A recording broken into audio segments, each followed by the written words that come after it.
In this video, I'm going to show you how to remove and replace the center drive shaft in a Jeep Patriot, located right underneath the vehicle. It goes from the transmission to the rear drive shaft.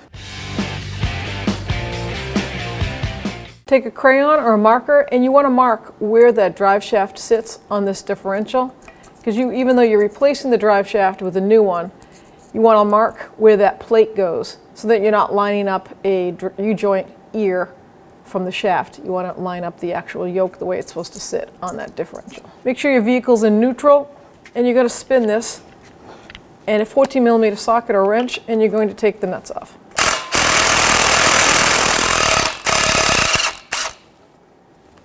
And just that way you can spin it freely if it's in neutral and get good access to each mounting nut.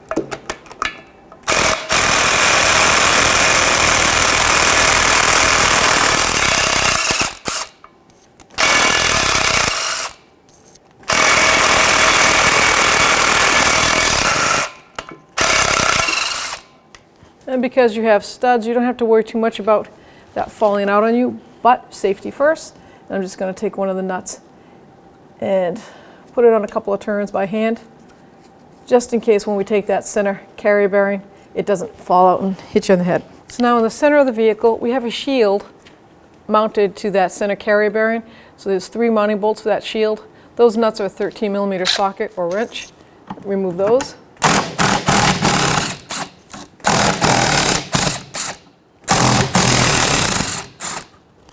Take that shield down. So now you have 2 mounting bolts for the center carrier bearing.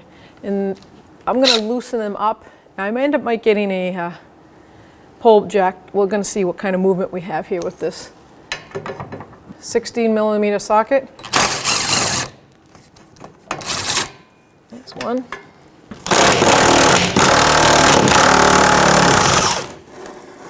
Let's see what kind of play that has.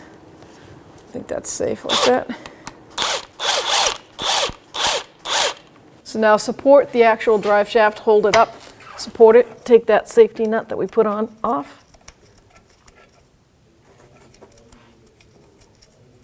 And then we're going to take that drive shaft and pull it off of the actual differential housing. Let it down. And now you can take the front drive shaft that goes into the transmission side and pull that shaft right out and slide it up like that. So now we're going to install the new drive shaft. Make sure you take this plastic sheathing off for that shank. Set it aside, it's no good. Now we're just going to lift it up and line up the propeller shaft in the front.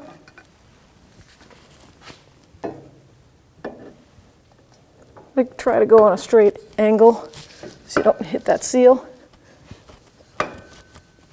Okay, so now with the drive shaft all the way in the front, we're going to bring it up and make sure, remember how we marked the differential to line up with the actual yoke U-joint side?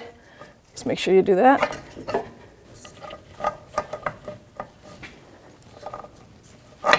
There we go. Get that nut ready. Start it by hand. There we go, we held it on. I'm going to put those other 4 nuts on there to make sure we're all safe. So now we're going to put our carrier bearing bolts in. I'm going to make sure they're centered. Start it by hand. A couple of good turns. I'm going to put that top one in too before you snug them up. So let's put this top bolt in. Snug it up by hand. Get a couple of good turns on that because you want to make sure it's grabbing.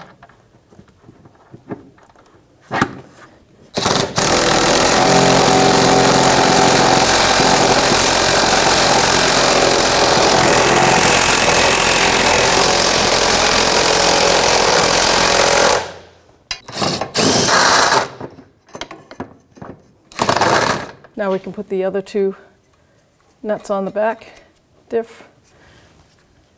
We're just going to snug these up because they do have a torque to them, so we're just going to take our 14mm socket, give them a nice snugging. I recommend going into a crisscross pattern like this.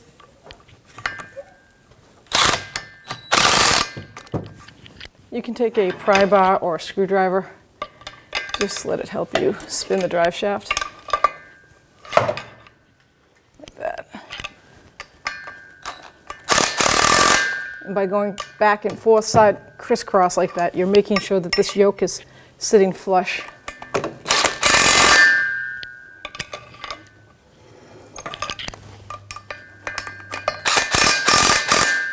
Okay, let's get our torque wrench. So we're going to torque the center carry bearing bolts first, the 2 mounting bolts. That's a 16mm socket, and the torque is 15 foot-pounds.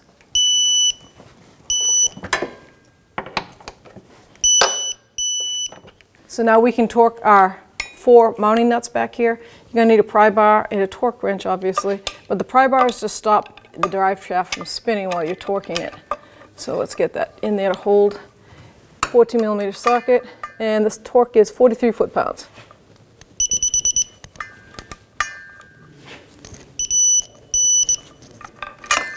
Now we're going to do completely 180, opposite end.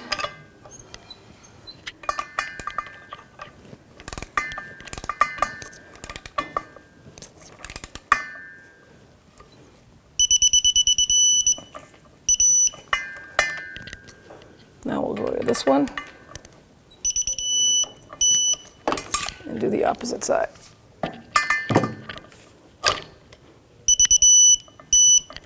Now we're clear to put our shield on. Last step.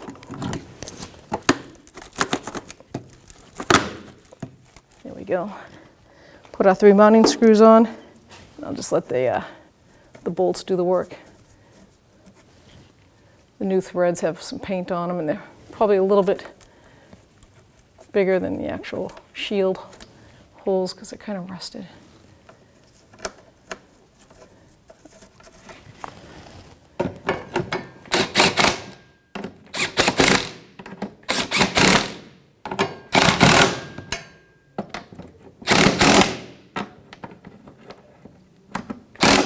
That protects the rubber from that center carry bearing from the exhaust.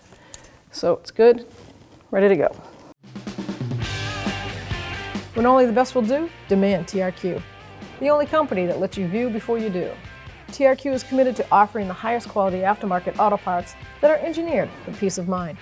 Thanks for using and viewing with TRQ.